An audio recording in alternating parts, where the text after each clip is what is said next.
হাজত কমপ্লিট করে এসে দেখি আমার সেই মূর্তির সেই দেবতার মাথা থেকে পা পর্যন্ত আপাদ মস্তক ভেজা। ভাবলাম এ বুঝি রহমতের পানি, বরকতের পানি। মনে করে আমার জিহ্বা তার গায়ে লাগাই দিলাম, তার শরীরে লাগাই দিলাম। জিহ্বা লাগানো মাত্রই হুজুর দেখি আমতা বন্ধ টক টক লাগে। يوم يجمعكم ليوم الجمع ذلك يوم التغابن يوم التغابن ومن يؤمن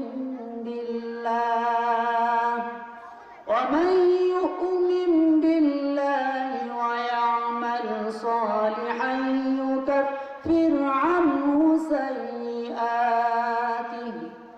سيئاته ويدخله جنات تجري من تحتها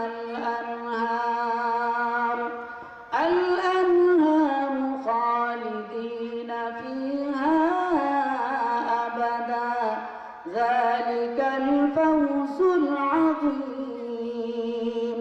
আল্লাহ রাব্বুল আলামিন বলেন, সেদিন অর্থাৎ সমাবেশের দিন আল্লাহ তাআলা তোমাদেরকে সমবেত করবেন। এই দিন হার জিতের দিন।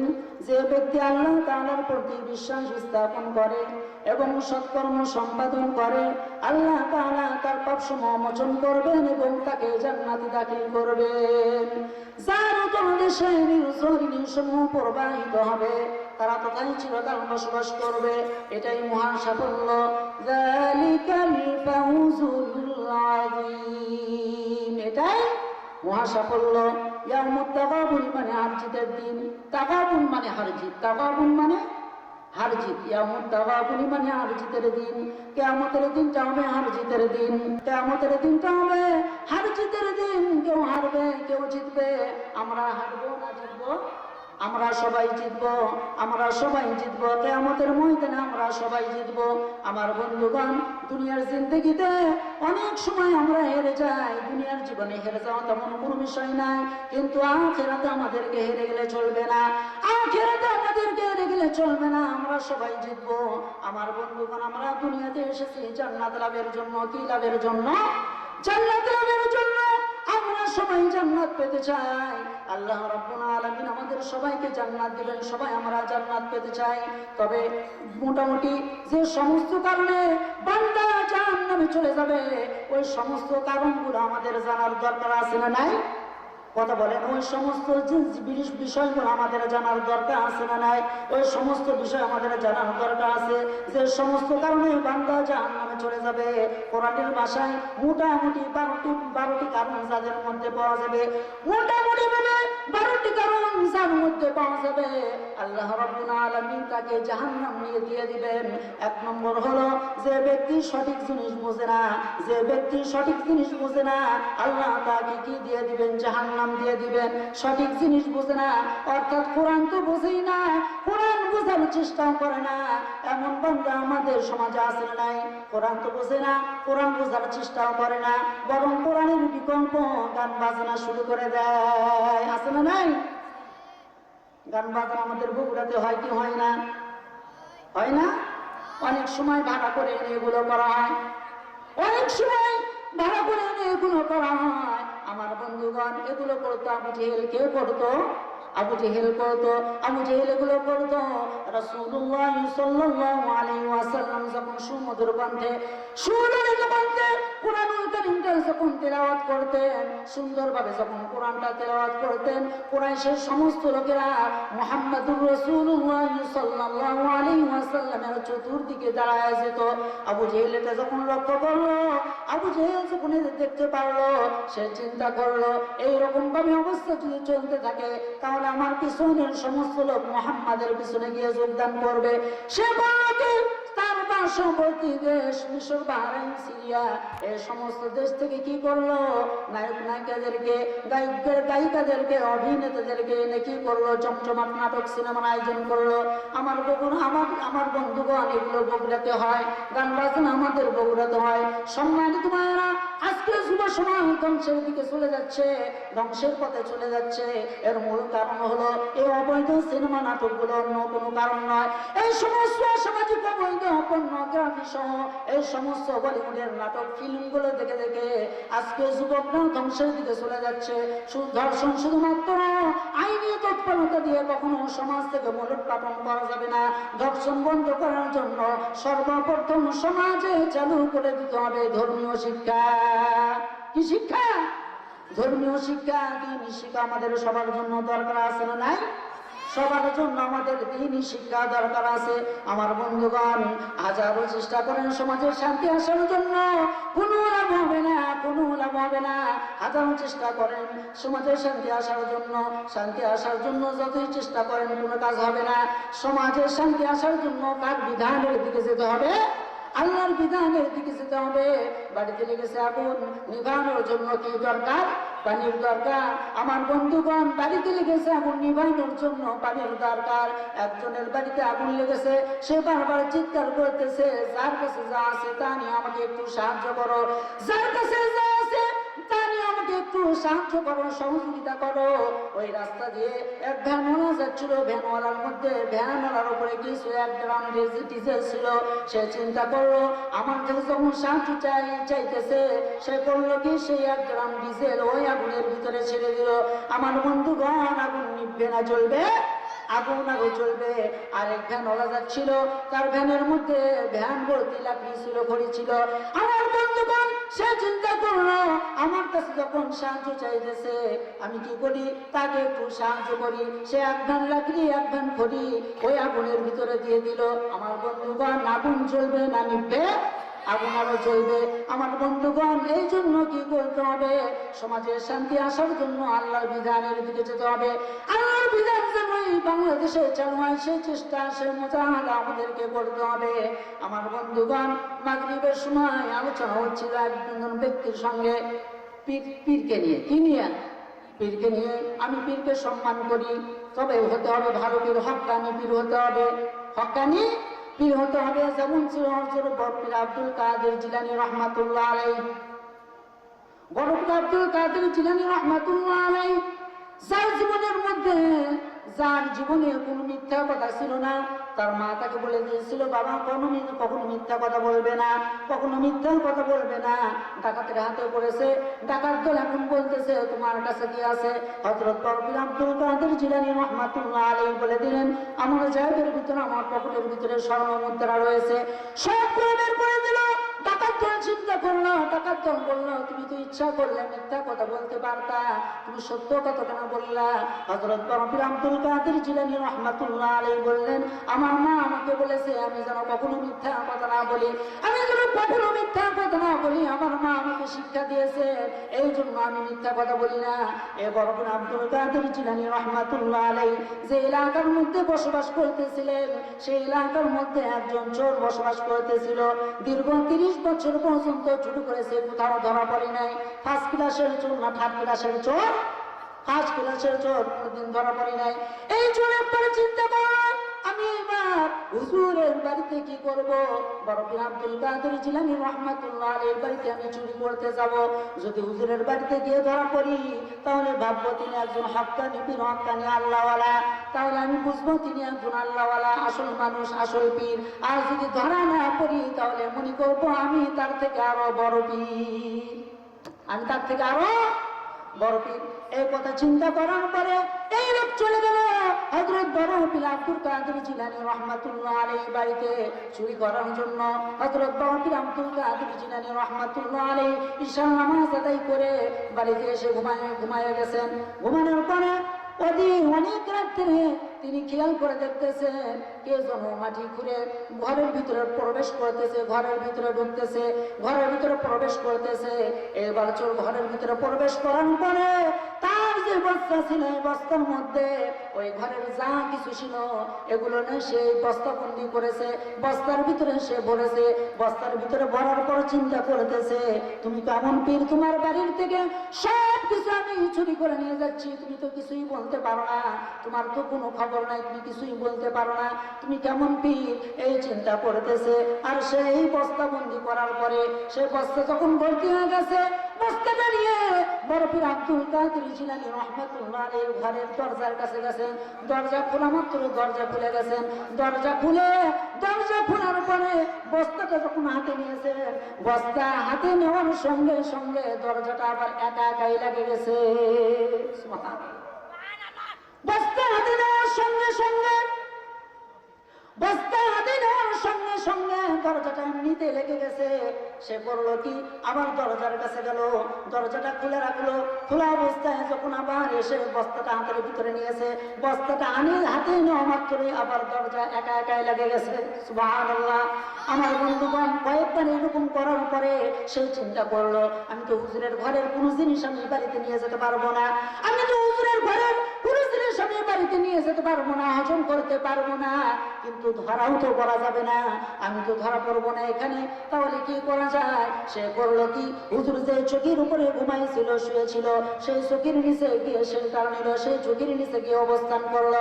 আমার বন্ধুগণ, চকির উপরে বসে আছে একজন শ্রেষ্ঠ পীর আল্লাহওয়ালা, একজন হক্কানি, একজন বিখ্যাত একজন আল্লাহওয়ালা, আর ওই চকির নিচে একজন শুয়ে আছে কুখ্যাত একজন চোর, কুখ্যাত একজন বিখ্যাত আরেকজন কুখ্যাত, একজন বিখ্যাত আরেকজন কুখ্যাত। আমার বন্ধুগণ, হুজুর শুয়ে আছেন চোখের উপরে, চোখের নিচে চোর শুয়ে আছে। চোর চিন্তা করতেছে, হুজুর যখন ফজর নামাজ পড়ার জন্য, এবার সে চিন্তা করলো, হুজুর যখন তাহাজ্জুদের নামাজ পড়ার জন্য যখন উঠবেন, তাহাজ্জুদের সময় যখন উঠবেন, ওঠার পর যখন ওযু করার জন্য বের হবেন, বের হওয়ার সঙ্গে সঙ্গে আমি দরজা দিয়ে বের হয়ে চলে যাবো, হুজুর আমাকে ধরতে পারবে না। তাহাজ্জুদের সময় হয়ে গেল, হুজুর করলো কি, তাহাজ্জুদের সময় উঠলো। হুজুর উঠার পরে চিন্তা করলো, আমি আজকে বের হব না, ঘর থেকে বের হব না। তিনি করলেন কি, তায়াম্মুম করলেন। ওযুর বিপরীত তায়াম্মুম করা যায় কি যায় না? তায়াম্মুম করা যায়। বড় পীর আব্দুল কাদের জিলানী রাহমাতুল্লাহ আলাইহি কি করলেন? তায়াম্মুম করলেন। তায়াম্মুম করার পরে তাহাজ্জুদের নামাজে দাঁড়ায় গেলেন।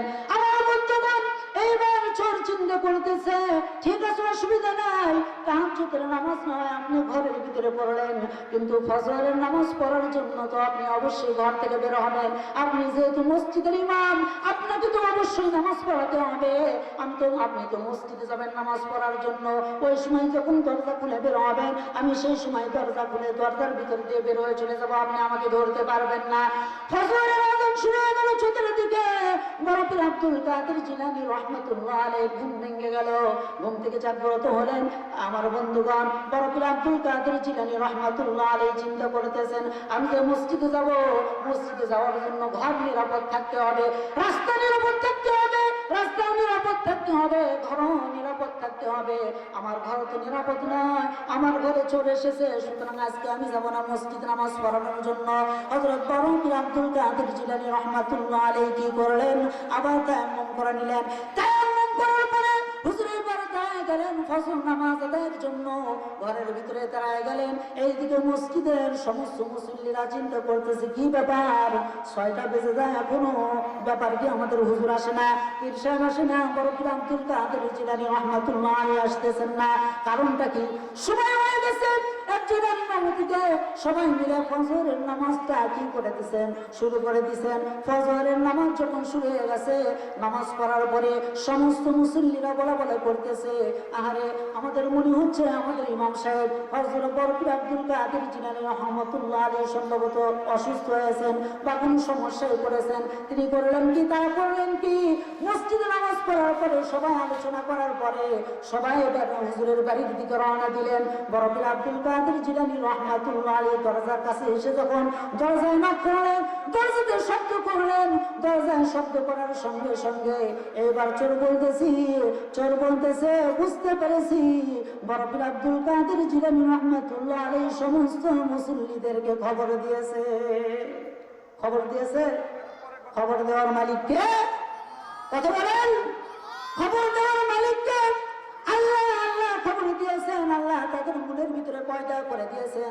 আমার বন্ধুগণ, এইবার চোর এইবার কি করলো, ঘরের ভিতরে চোখের নিচে আছে বড় পীর আব্দুল কাদের জিলানী রহমাতুল্লাহ আলাইহি যখন দরজাটা খুলে দিয়েছেন, দরজা খোলার পরে সমস্ত মুসল্লিরা যখন হুজুরের ঘরের ভিতরে প্রবেশ করেছে, প্রবেশ করার পরে এই চোরটা তখন চোখের তল থেকে বের হয়ে হুজুরের হাত পা ধরে হুজুরের কাছে ক্ষমা চেয়ে সেই দিন থেকে ক্ষমা চাওয়ার পরে পরবর্তীতে তার জীবনের মধ্যে লেখেন তিনি আর কোনোদিন শুরু করে নাই, বরং পরবর্তীতে তিনি একজন বড় আল্লাহওয়ালা হয়ে গিয়েছিলেন। صحبة صالح ترى صالح كناد، صحبة صالح ترى صالح كناد، صحبة طالح ترى طالح كناد، صحبة طالح ترى طالح كناد। বদকারের সহবাস পরিণামে সর্বনাশ। বলেন, বদকারের সহবাস পরিণামে সর্বনাশ। সবাই, বদকারের সহবাস পরিণামে সর্বনাশ। বলেন, বদকারের সহবাস পরিণামে সর্বনাশ, নেককারের সহবাস পরিশেষে সর্ববাস, নেককারের সহবাস পরিশেষে সর্ববাস। আমার বন্ধুগণ, চাউল আলার দোকানে গেলে চাউল পাওয়া যায়, তেল আলার দোকানে গেলে তেল পাওয়া যায়, কাপড়ওয়ালার দোকানে গেলে কাপড়ওয়ালার কাছে গেলে কাপড় পাওয়া যায়, ডালওয়ালার কাছে গেলে ডাল পাওয়া যায়। আমার বন্ধুগণ, আল্লাহওয়ালার কাছে গেলে আল্লাহওয়ালা হওয়া যায়। আমার বন্ধুগণ, বড় পীর আব্দুল কাদের জিলানী রহমাতুল্লাহ আলাইহি দরবারে গিয়ে এই চোরটা কি হয়ে গেল, ভালো মানুষে পরিণত হয়ে গেল, ভালো মানুষে পরিণত হয়ে গেল। আমার ভাইয়েরা, আমি বলতেছিলাম 12টি কারণে মানুষ জাহান্নামে যাবে। কয় কারণে? 12 কারণে মানুষ জাহান্নামে চলে যাবে। 12টি কারণ যাদের মধ্যে পাওয়া যাবে তারা কোথায় চলে যাবে? জাহান্নামে চলে যাবে। আমি বলছিলাম যে ব্যক্তি সঠিক বুঝবে না, সঠিক জিনিস বুঝবে না, সে জাহান্নামে চলে যাবে। এই জন্য বোঝার দরকার আছে না? বুঝতে হবে, জানতে হবে। না বুঝলে, না জানলে আমি জান্নাত পাবো কেমনে? আমি জান্নাত পাবো কেমনে? আমাকে জানতে হবে, বুঝতে হবে। আমার বন্ধুগণ, আল্লাহ রাব্বুল আলামিন সুন্দর করে বলে দিচ্ছেন, শোনো আমি কাকে জাহান্নাম দিয়ে দিব।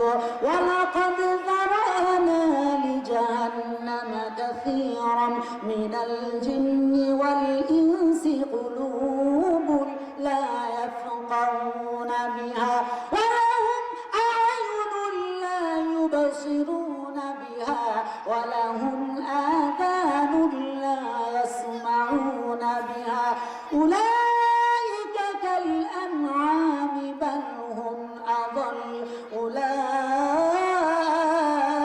أولئك هم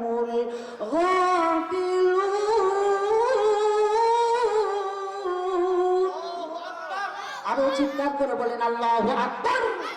আমার বন্ধুগণ, অধিকাংশই জাহান্নামে চলে যাবে, অধিকাংশই জাহান্নামে চলে যাবে। কেন? যাদের অন্তর আছে বোঝে না, কান আছে শুনে না, এরপর চোখ আছে দেখে না, অন্তর দিয়ে ভালো কিছু চিন্তা না করে খারাপ কিছু চিন্তা করে, কান দিয়ে ভালো কিছু না শুনে খারাপ কিছু শুনে, এরপর চোখ দিয়ে ভালো কিছু না দেখে খারাপ কিছু দেখে। এমন লোক আমাদের সমাজে আছে না? নাই? কথা বলে আমাদের সমাজে আছে, অবশ্যই আছে। আমার বন্ধুগণ, আল্লাহ রাব্বুল আলামিন বলেন, এই সমস্ত বান্দাদেরকে আমি আল্লাহ জাহান্নাম দিয়ে দিব। এই জন্য আমরা কান দিয়ে ভালো কিছু শুনবো, জোরে বলি ইনশাআল্লাহ। আমার বন্ধুগণ, অন্তর দিয়ে ভালো কিছু চিন্তা করবো, জোরে বলি ইনশাআল্লাহ। যা দেখবো ভালো দেখবো না খারাপ দেখবো?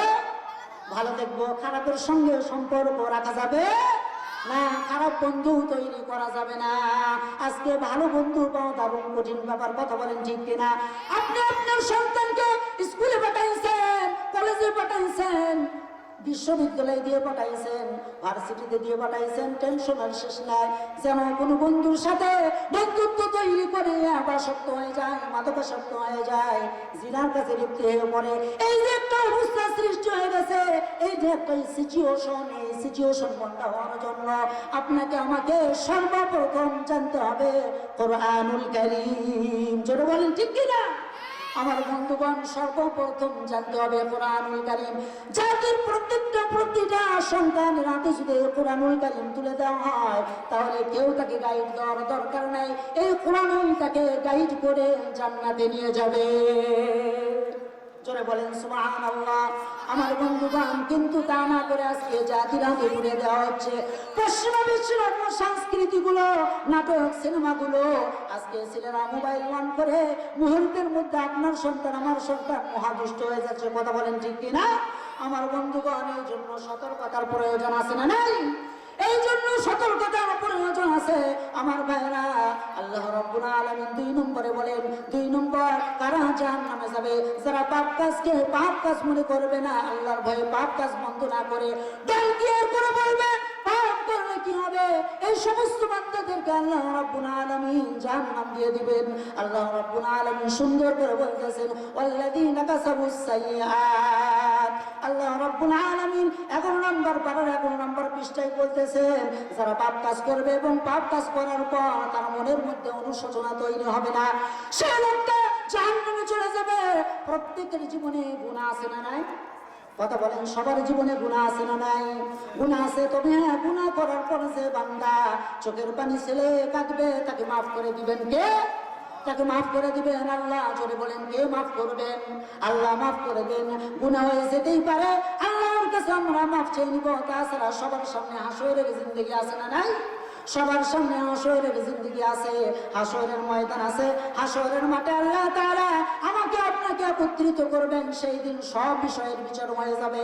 আল্লাহ রাব্বুল আলামিন একটা একটা করে বান্দার সমস্ত আমলনামা বান্দার সামনে হাজির করে বলবেন, ইকরা কিতাবাকা কাফা বিনাফসিকাল ইয়াউমা আলাইকা হাসিবা।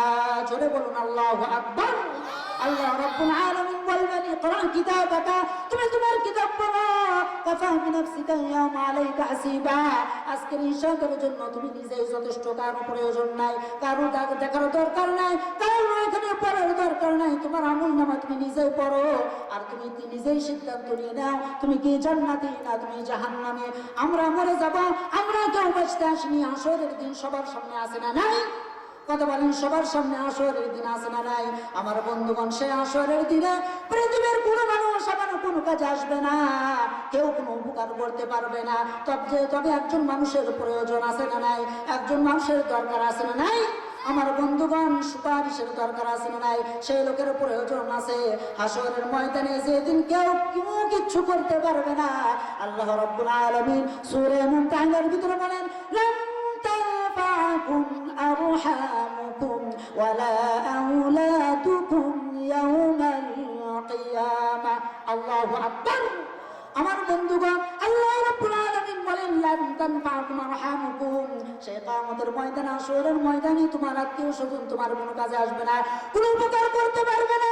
আরহামুকুম ওয়ালা আওলাদুকুম, তোমার সন্তানাদিও কোনো উপকার করতে পারবে না, তোমার কোনো কাজে আসবে না, তোমার কিচ্ছু করতে পারবে না। সেই দিন আমাদের সবার বাপজান আদম আলাইহিস সালামের কাছে সমস্ত সন্তানেরা গিয়ে বলবেন, আমাদের জন্য আজকে কিছু একটা করেন, আমাদের জন্য কিছু একটা করেন। তিনি বলবেন, আমি আজকে কিছুই করতে পারবো না, তোমরা চলে যাও জাতির পিতার কাছে। ইব্রাহিম আলাইহিস সালাম বলবেন, আমিও কিচ্ছু করতে পারবো না, তোমরা চলে যাও মুসা আলাইহিস সালামের কাছে। মুসা আলাইহিস সালামের কাছে সবাই যাবে। মুসা আলাইহিস সালাম বলবেন, আমিও কিচ্ছু করতে পারবো না, তোমরা চলে যাও ঈসার কাছে। ঈসা বলবেন, তোমরা চলে যাও ঈসার সুপারিশ আল্লাহ রাব্বুল আলামিন আজকে কবুল করবেন। তিনি হলেন মুহাম্মদুর রাসূলুল্লাহ সাল্লাল্লাহু আলাইহি ওয়াসাল্লাম। আমার নবীজি মাকামে মাহমুদে সিজদায় পড়ে থাকবেন, আমার নবীজি সিজদা থেকে মাথা উঠাবেন না। আল্লাহ বলবেন, আমার হাবিব আপনি সিজদা থেকে মাথা উঠান না কেন? আজকে আপনি যা বলবেন আমি আল্লাহ তাই কবুল করে নেব। আমার বন্ধুগণ, রাসূলুল্লাহ সাল্লাল্লাহু আলাইহি ওয়াসাল্লাম সঙ্গে সঙ্গে বলবেন, আল্লাহ আমার উম্মতকে মাফ না করা পর্যন্ত আমি আমার মাথা উঠাবো না।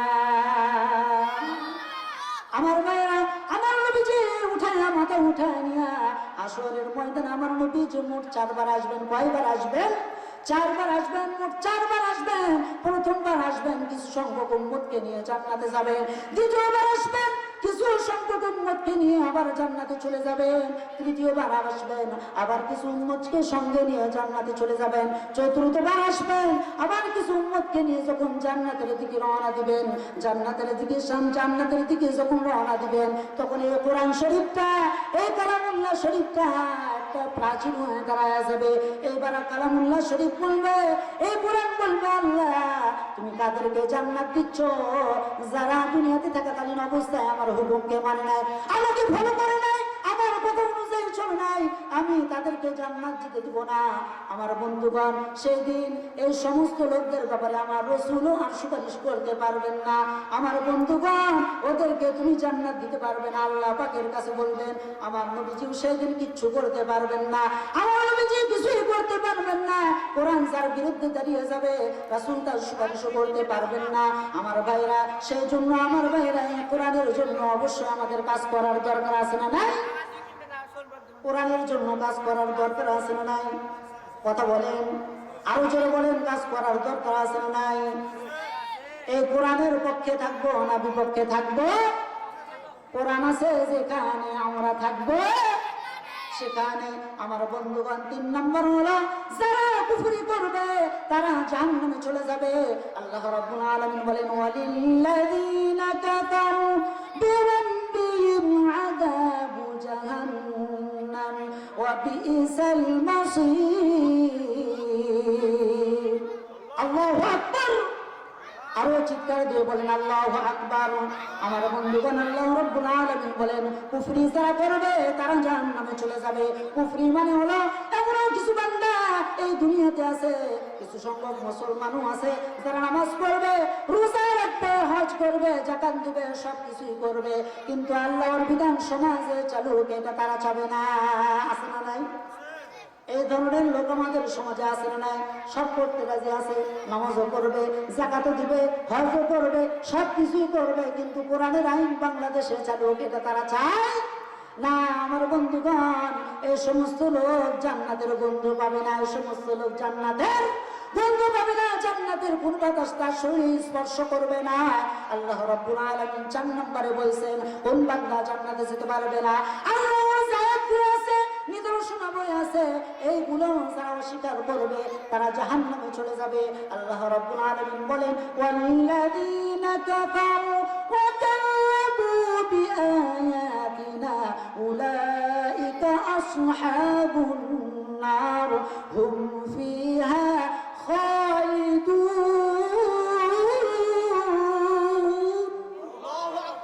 আমার বন্ধুগণ, আমার আয়াতকে যারা অস্বীকার করবে তারা জাহান্নামে চলে যাবে। আল্লাহ পাক বলেন, আমার আয়াতকে যারা অস্বীকার করবে তারা জাহান্নামে চলে যাবে। 5 নম্বর কারণ হলো যারা পরকালকে বিশ্বাস না করবে তারাও জাহান্নামে চলে যাবে। আল্লাহ রাব্বুল আলামিন বলেন, ওয়া আন্নাল্লাযীনা লা ইউমিনুনা বিল আখিরাতি আ'তাদনা লাহুম আযাবান আলীমা। জোরে বলেন আল্লাহু আকবার। আমার ভাইরা, 5টি কারণ আমরা জানতে পারলাম। 6 নম্বর কারণ হলো আল্লাহর সাথে সাক্ষাৎ করাকে যারা অস্বীকার করবে তারাও জাহান্নামে চলে যাবে। এই দুনিয়া ছেড়ে যখন মরে যাব, মরার পর আবার জিন্দা হতে হবে, কোনো সন্দেহ আছে নাকি? মরার পর আবার জিন্দা হতে হবে, এতে কোনো সন্দেহ আছে নাকি? কথা বলেন, কোনো সন্দেহ নাই। আমাদের এলাকায় আলুর আবাদ হয় না? হয় কিনা? আলুর আবাদ হয় না? আলু যখন লাগাই, কয়টা লাগাই? একটা লাগাই, বড় হলে কেটে কেটে লাগাই, বড় হলে কেটে কেটে লাগাই। এই ছোট্ট একটা আলু আপনি লাগাই দিলেন, আপনি জমিতে লাগাই দিলেন, মাটির ভিতরে দেওয়ার পর এই মাটির ক্যালসিয়াম, পটাশিয়াম, ম্যাগনেসিয়াম, ফসফরাস এগুলো দিয়ে ধীরে ধীরে আলুটা, একটা আলু থেকে মাস 3 মধ্যে প্রসেসিং করে যে আলুটা লাগানো হলো, এই আলুটা মাটির সাথে মিশিয়ে দিয়ে একটা আলু থেকে 4টা আলু, 5টা আলু, 10টা আলু, 8টা আলু পর্যন্ত কেউ উৎপন্ন করলেন? যে আল্লাহ একটা আলুকে মাটির সাথে মিশে দেওয়ার পর হুবহু যদি এরকম 8টা আলু, 10টা আলু, 12টা আলু উৎপন্ন করতে পারেন, ওই আল্লাহ আমার আপনার করতে পারেন না? আবার জিন্দা করতে পারেন না? অবশ্যই জিন্দা করতে পারেন। এটাকে যারা অস্বীকার করবে তারা কোথায় চলে যাবে? জাহান্নামে চলে যাবে। আল্লাহ রাব্বুল আলামিন বলেন ওয়াল্লাযীনা কাফারু বিআয়াতিল্লাহি ওয়া লিকাইহি উলাইকা ইয়াইসু মির রাহমাতি ওয়া উলাইকা লাহুম আযাবুন আলীম। জোরে বলুন আল্লাহু আকবার। আল্লাহর সাথে সাক্ষাৎ করাকে যারা অস্বীকার করবে তারা জাহান্নামে চলে যাবে। 7 নম্বরে যারা শিরিক করবে, শিরিকের সাথে যারা সম্পর্ক রাখবে। আজকে সমাজে কবর পূজা আছে না নাই? মাজার পূজা আছে না নাই? মাজার পূজা আছে, মাজারে গিয়ে সিজদা মারে, এই ধরনের লোক আমাদের সমাজে আছে না নাই? কথা বলেন। এই ধরনের লোক আমাদের সমাজে আছে। বিভিন্ন মাজারে গেলে দেখা যায় জুতা হাতে নিতে দেয় না। জুতা হাতে নেওয়া যাবে না, না না না, জুতা হাতে নেওয়া যাবে। মাজার অপবিত্র হয়ে যাবে। মাজার কি হয়ে যাবে? অপবিত্র হয়ে যাবে। আছে না নাই? জুতা হাতে নিতে দেয় না।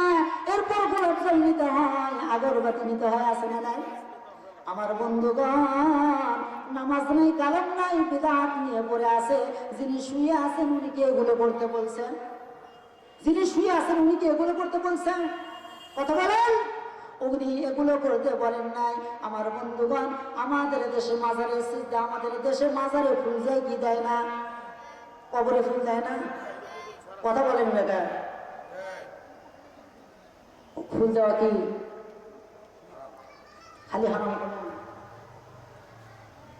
একদমই যাওয়া যাবে না। যারা ফুল দেয় তারা জান্নাতের বন্ধুও পাবে না। নাউজুবিল্লাহ বলেন। কবরে ফুল দেওয়া যাবে? কবরে মাজারে কি দেওয়া যাবে না? ফুল দেওয়া যাবে না, মাজারে সিজদা দেওয়া যাবে না।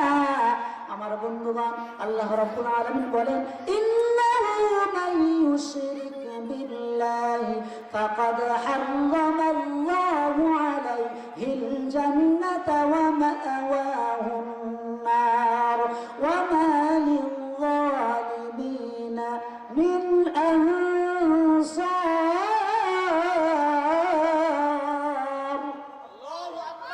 আমার বন্ধুগণ, যে ব্যক্তি শিরিক করবে আল্লাহ তার জন্য জান্নাত হারাম করে দিবেন, তার জন্য জাহান্নাম ছাড়া কিছুই নাই, সে জাহান্নামে চলে যাবে। আল্লাহ রাব্বুল আলামিন 8 নম্বরে বলেন যে নিজেকে উপাস্য হিসেবে দাবি করবে, নিজেকে রব হিসেবে দাবি করবে। এই পৃথিবীতে নিজেকে রব হিসেবে সবার আগে কোন বান্দা করেছিল? রব হিসেবে দাবি করেছিল কে? কথা বলেন।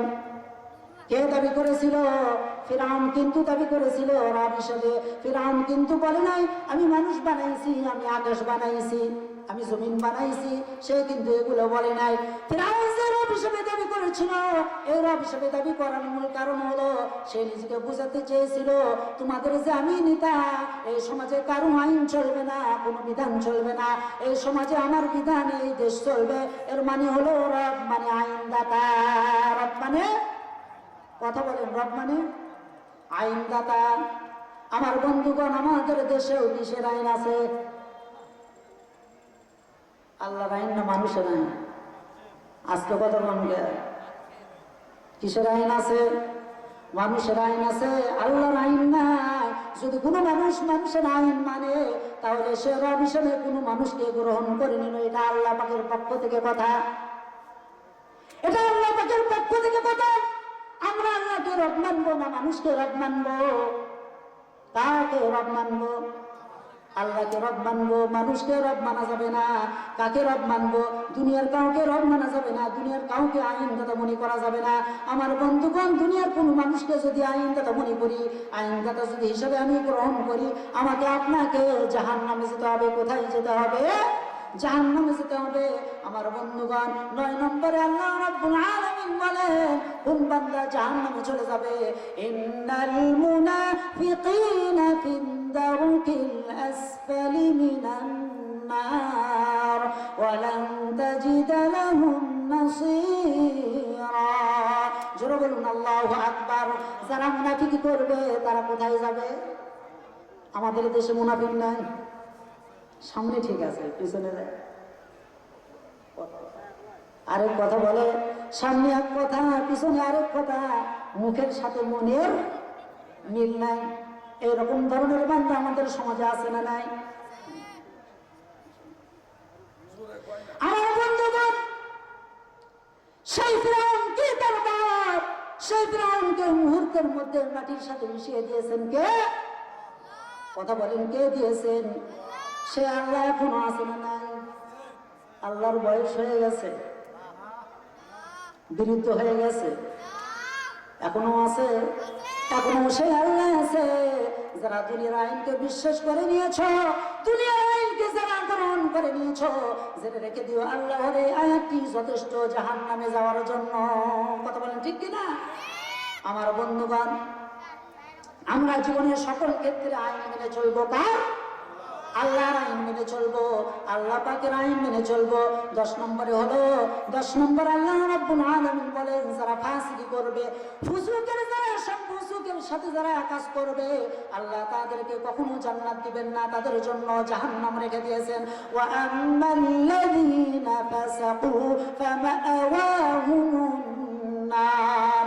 যারা ফুসুকি করবে, যারা আল্লাহর কোন আইনকে তোয়াক্কা না করে, আল্লাহর কোন হুকুমকে ফলো না করে, তাদের খেয়াল খুশি মতো যারা চলবে, তারাই হলো ফাসিক, তারাই হলো ফাসিক। তারা জাহান্নামে চলে যাবে।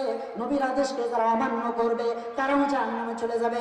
আল্লাহর বিধানকে যারা ঠাট্টা বিদ্রুপ করবে, তারাও জাহান্নামে চলে যাবে। আমার বন্ধুগণ, সেই জাহান্নাম থেকে বাঁচার জন্য আল্লাহ পাক তাআলা সেই আয়াতে বলছেন, শোনো, এখন যদি তোমরা জাহান্নাম থেকে বেঁচে জান্নাতে যেতে চাও, আমি তোমাদেরকে 2টা আমল শিখে দিচ্ছি। কয়টা আমল? 2টা আমল তোমাদেরকে শিক্ষা দিচ্ছি। কয়টা আমল? 2টা আমল। 2টা আমল আমি তোমাদেরকে বলবো। আল্লাহ রাব্বুল আলামিন বলেন, ইয়াউমা ইয়াজমাউকুম লিয়াউমিল জাম'i যালিকা ইয়াউমুত তাগাবুনি ওয়া মান ইউমিন বিল্লাহ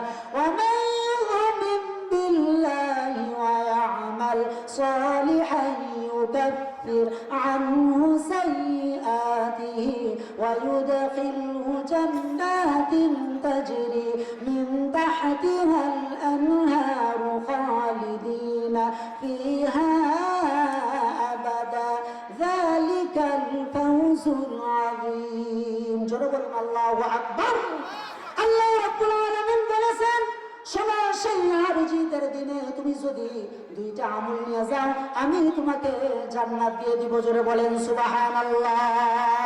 এর মধ্যে 1 নম্বর হলো মাইয়ুমিন বিল্লাহ।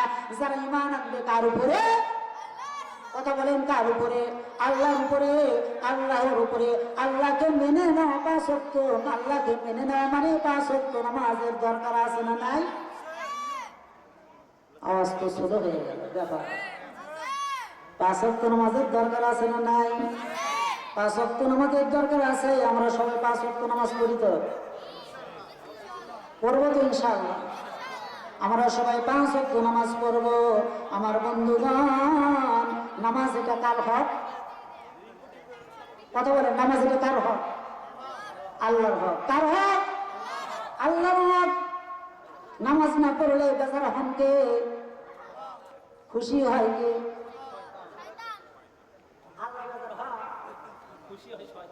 কে খুশি হয়? শয়তান। কাকে খুশি করবেন, আল্লাহকে না শয়তানকে? কথা বলেন। আল্লাহকে আমরা খুশি করব। বান্দার হক আছে না নাই? কথা বলেন, বান্দার হক আছে না নাই? জমিলাল ঠেলা আছে না নাই? 1 ফিট জায়গা তাই ছাড়তে চায় না, আছে না নাই? আমার বন্ধুগণ, বাপ মার সঙ্গে খারাপ আচরণ করা, এই ধরনের সন্তান সমাজে এখন আর নাই, তাই না? খুব কম। হ্যাঁ, যুবকরা আসতে কথা বলতে এই যে বিরুদ্ধরা জোরে জোরে করছে আছে। হ্যাঁ, বাপ মা কি মূল্যায়ন করতে চায় না এখনকার ছেলে মেয়েরা। বাপ মা যে কত বড় সম্পদ, দোয়া কবুলের যে কত বড় মাধ্যম, এটা তারা বুঝতে চায় না।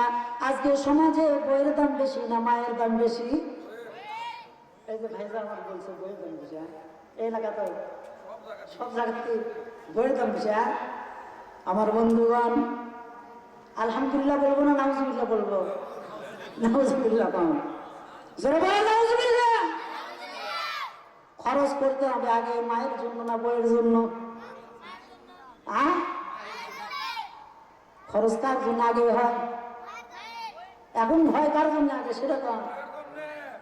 শুধু বইয়ের জন্য হয় না, বইয়ের মায়ের জন্য হয়।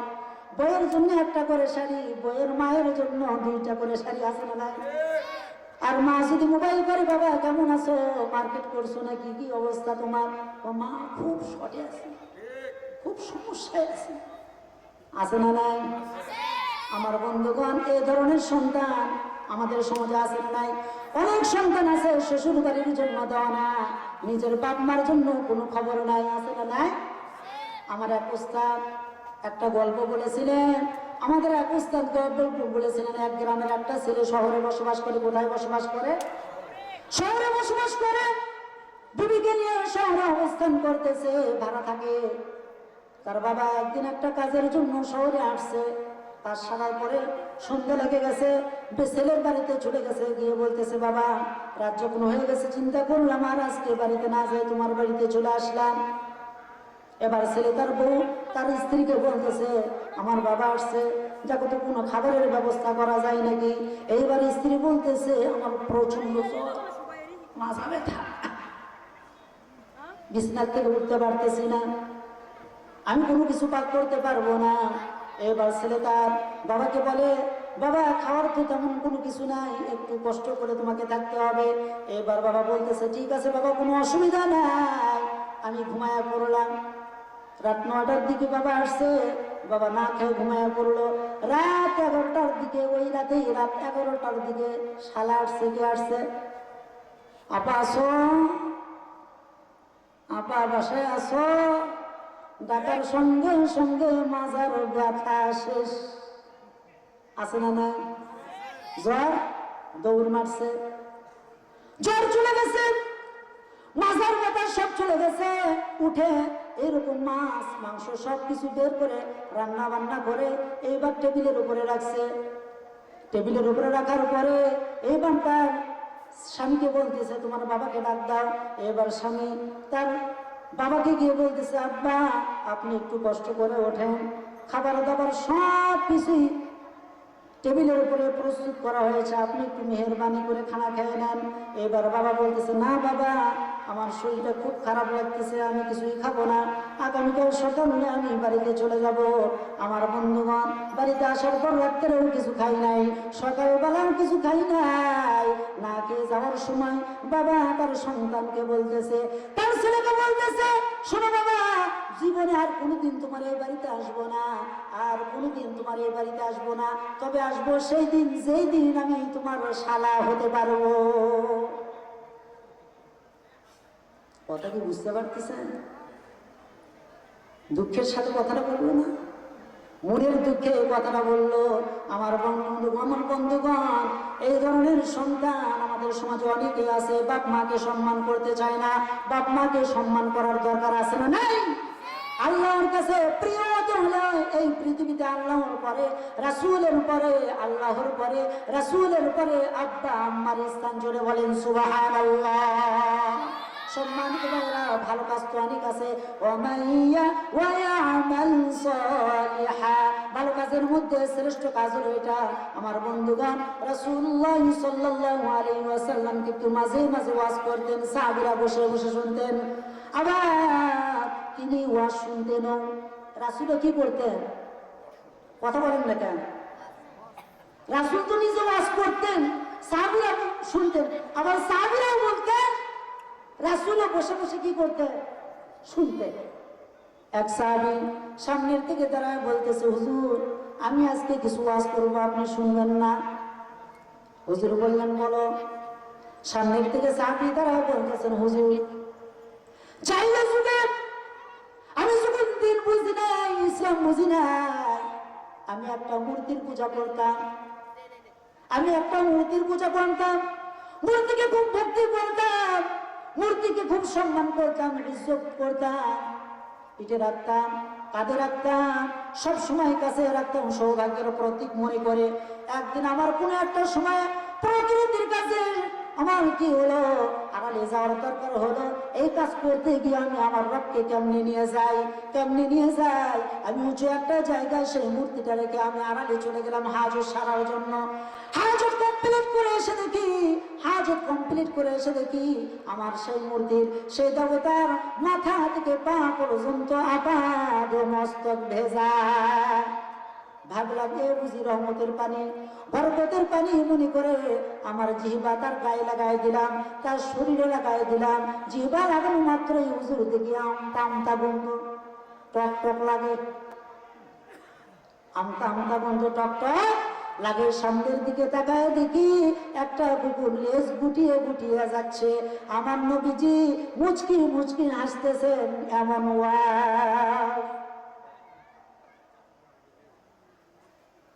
টক টক লাগতেছে, তার মানে কি কেউ পেশাব করে দিছে?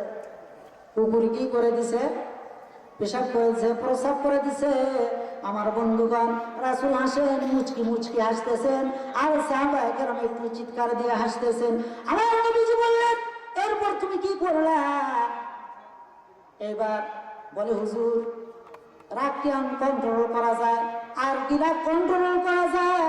আর চেক দেওয়া যায়? যে মূর্তিকে এত সম্মান করলাম, ইজ্জত করলাম, এত ভক্তি করলাম, সবসময় কাছে রাখলাম, সৌভাগ্যের প্রতীক মনে করে ভাবলাম তুই তো নিজের অস্তিত্ব নিজেই রক্ষা করতে পারিস না, চোখ বন্ধ করে এক আছাড় মারলাম, টুকরো টুকরো করে ফেললাম। এসে আমি সেই রবকে পেয়েছি যে রব এই বিশাল আকাশের মালিক আল্লাহ। আল্লাহ আমার রব, আল্লাহ আমার রব, এই রবি আমার সব।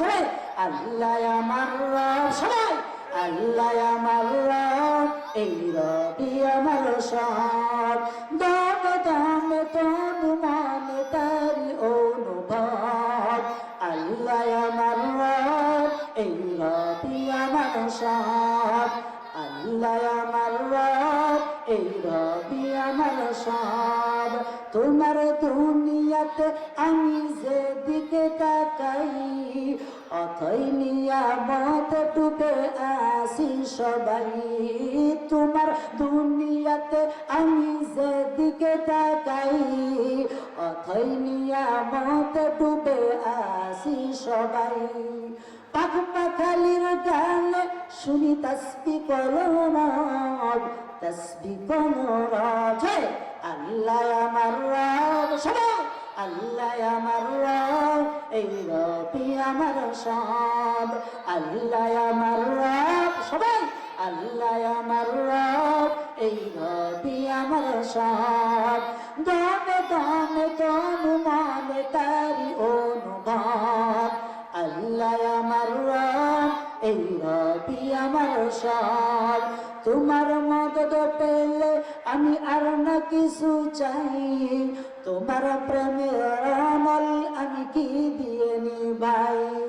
যার হয়েছ তুমি তার নেই যে পরাভব, যার হয়েছ তুমি তার নেই যে পরাভব, নেই যে পরাভব। সবাই আল্লাহ আমার রব, এই রবি আমার সব। দামে দামে তনু মানে তারি অনুভব। আল্লাহ আমার রব, এই রবি আমার সব। আল্লাহ আমার রব, এই রবি আমার সব। মারহাবা বলে। আল্লাহ যদি কার জন্য হয়ে যায়, আল্লাহ যদি কোনো ব্যক্তির জন্য হয়ে যায়, তার আর কিছু লাগে? কিচ্ছু লাগে? কিছুই লাগবে না। তা আল্লাহ তার জন্য যথেষ্ট। বলেন আমার বন্ধুগণ, রাসূল মাঝে মাঝে ওয়াজ শুনতেন, আমার নবীজিও মাঝে মাঝে ওয়াজ করতেন। সাহাবায়ে কেরাম বসে আছেন, আমার নবীজি বললেন, সাহাবীরা আগের যুগের কিছু কথা আমি তোমাদেরকে শোনাবো। বনি ইসরাইল যুগে তিনজন যুবক ছিল। সেই তিনজন যুবক কোন একটা জায়গায় বেড়াতে যায়, হঠাৎ করে প্রাকৃতিক দুর্যোগ সৃষ্টি হয়ে গেল, প্রচন্ড ঝড় শুরু হয়ে গেল। আশ্রয় নেওয়ার জন্য তারা একটি পাহাড়ি গুহা আশ্রয় গ্রহণ করলো। আশ্রয় নেওয়ার পরে প্রচন্ড ঝড় বৃষ্টিতে এসে পাহাড়ের গুহার মুখে বড় একটা পাথর এসে উপর দিক থেকে লেগে গেল। উপর দিক থেকে লেগে গেল, বের হওয়ার কোনো সুযোগ নাই। নিশ্চিত মৃত্যু দেখে মনে মনে চিন্তা করলো, এই জায়গায় আমাদের মরণ ছাড়া কোনো উপায় নাই। এই তিনজন বান্দা আল্লাহর একবার দোয়া করেছিলেন, আয় আল্লাহ তাআলা আমরা জীবনে তেমন কোনো ভালো কাজ করতে পারি নাই, তবে আজকে তোমার কাছে আমরা প্রাণ ভিক্ষা চাচ্ছি, আমাদেরকে বাঁচাও, আমাদেরকে প্রাণ ভিক্ষা দাও। তিনজনের জীবনের শ্রেষ্ঠ ভালো কাজের কথা স্মরণ করেছে, একজন দোয়া করতেছে, আয় আল্লাহ তাআলা আমার কাছে একজন কর্মচারী এসেছিল, শ্রমিক এসেছিল, একদিন কাজ করেছিল সকাল সন্ধ্যা, আমি তার লিভার পেমেন্টটা দেই নাই, আমি তার শ্রমের মূল্যটা দেই নাই, সেই টাকাটা আমি জমা করে ধরে রেখে একটা ছাগি কিনেছিলাম, সেই ছাগি থেকে আর একটা ছাগি হয়ে একটা ছাগল পাল হয়ে গিয়েছিল। সে যখন অনেকদিন পর আমার সাথে সাক্ষাৎ করতে আসলো, আমি আমার পক্ষ থেকে তার টাকায় যে ছাগল পাল হয়েছিল সেই ছাগল পাল আমি তাকে দিয়েছিলাম, আমি তাকে বুঝিয়ে দিয়েছিলাম আমানত আমি রক্ষা করেছি। আল্লাহ এই কাজটা যদি তোমার কাছে পছন্দনীয় হয়, এই কাজটা যদি তোমার কাছে ভালো মনে হয়, তাহলে মেহরবানি করে আমাদেরকে এই পাহাড়ের মুখ থেকে পাথরটা সরাইয়া দাও। একটু সরে গেল, সুবহানাল্লাহ। আমার বন্ধুগণ আরেকজন দোয়া করতেছে, আল্লাহ জীবনে তেমন কোনো ভালো কাজ করতে পারি নাই, তবে কোনো এক রাতে গভীর রাতে আমি যখন বাড়িতে ফিরলাম, বাড়িতে আসলাম, বাড়িতে প্রবেশ করার পর আমার স্ত্রী আমাকে এক গ্লাস দুধ দিল পান করার জন্য, আমাকে খাওয়ার জন্য বললো। আমি কি করলাম, আমার সন্তানও খেতে চাইলো, আমিও খাইলাম না, আমার সন্তানকেও খেতে দিলাম না। আমি মনে মনে ভাবলাম আমার বৃদ্ধা আছে, আমার মা খাবে এই দুধটা। আমি করলাম কি মার ঘরের সামনে গিয়ে মাকে ডেকে তুলে মাকে বললাম, মা এই গ্লাসের দুধটা তুমি পান করো, এই দুধটা তুমি পান করো। আয় আল্লাহ তাআলা দুধটা আমার সন্তানকেও দেই নাই, আমিও খাই নাই, আমার সন্তানকেও দেই নাই। আল্লাহ আমার মা